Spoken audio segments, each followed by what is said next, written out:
بسم اللہ الرحمن الرحیم صلوا علیہ وآلہ۔ صحیح بخاری حدیث نمبر 11۔ لوگوں نے پوچھا یا رسول اللہ کون سا اسلام افضل ہے؟ تو نبی صلی اللہ علیہ وسلم نے فرمایا وہ جس کے ماننے والے مسلمانوں کی زبان اور ہاتھ سے سارے مسلمان سلامتی میں رہیں۔ صحیح بخاری حدیث نمبر 12۔ ایک دن ایک آدمی نے حضرت صلی اللہ علیہ وسلم سے پوچھا کہ کون سا اسلام بہتر ہے؟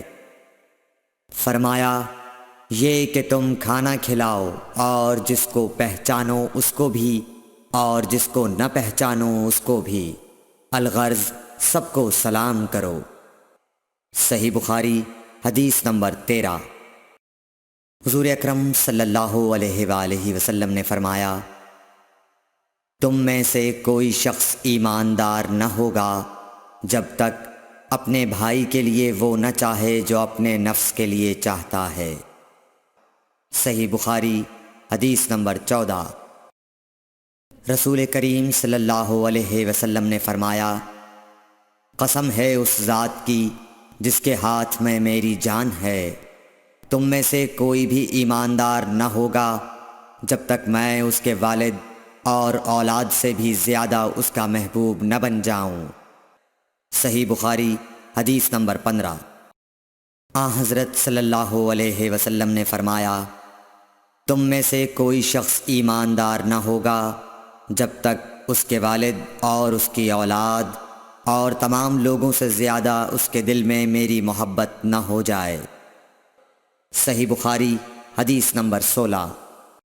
نبی کریم صلی اللہ علیہ وآلہ وسلم نے فرمایا 3 خصلتیں ایسی ہیں کہ جس میں یہ پیدا ہو جائیں اس نے ایمان کی مٹھاس کو پا لیا۔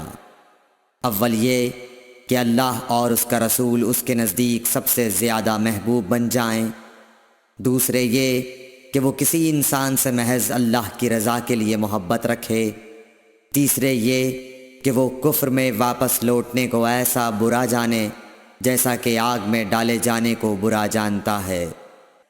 صحیح بخاری حدیث نمبر 17۔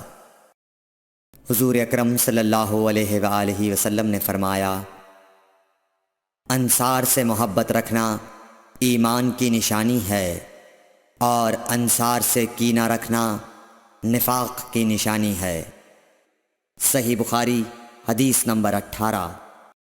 رسول اللہ صلی اللہ علیہ وسلم نے اس وقت جب آپ کے گرد صحابہ کی ایک جماعت بیٹھی ہوئی تھی فرمایا کہ مجھ سے بیعت کرو اس بات پر کہ اللہ کے ساتھ کسی کو شریک نہ کرو گے، چوری نہ کرو گے، زنا نہ کرو گے، اپنی اولاد کو قتل نہ کرو گے اور ناعمدن کسی پر کوئی ناحق بہتان باندھو گے اور کسی بھی اچھی بات میں اللہ کی نافرمانی نہ کرو گے۔ جو کوئی تم میں اس عہد کو پورا کرے گا تو اس کا ثواب اللہ کے ذمے ہے، اور جو کوئی ان بری باتوں میں سے کسی کا ارتکاب کرے اور اسے دنیا میں اسلامی قانون کے تحت سزا دے دی گئی تو یہ سزا اس کے گناہوں کے لیے بدلہ ہو جائے گی، اور جو کوئی ان میں سے کسی بات میں مبتلا ہو گیا اور اللہ نے اس کے گناہ کو چھپا لیا تو پھر اس کا معاملہ اللہ کے حوالے ہے، اگر چاہے معاف کرے اور اگر چاہے سزا دے دے۔ عبادہ کہتے ہیں کہ پھر ہم سب نے ان سب باتوں پر آپ صلی اللہ علیہ وسلم سے بیعت کر لی۔ صحیح بخاری حدیث نمبر 19۔ رسول اللہ صلی اللہ علیہ وسلم نے فرمایا وہ وقت قریب ہے جب مسلمان کا سب سے عمدہ مال اس کی بکریاں ہوں گی، جن کے پیچھے وہ پہاڑوں کی چوٹیوں اور برساتی وادیوں میں اپنے دین کو بچانے کے لیے بھاگ جائے گا۔ صحیح بخاری حدیث نمبر 20۔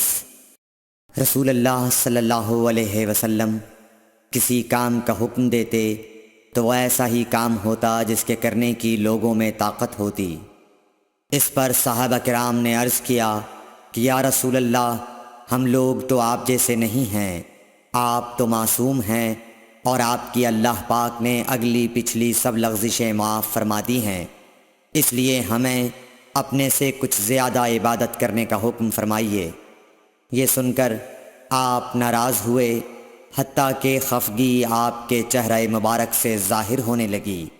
پھر فرمایا کہ بے شک میں تم سب سے زیادہ اللہ سے ڈرتا ہوں اور تم سب سے زیادہ اسے جانتا ہوں، پس تم مجھ سے بڑھ کر عبادت نہیں کر سکتے۔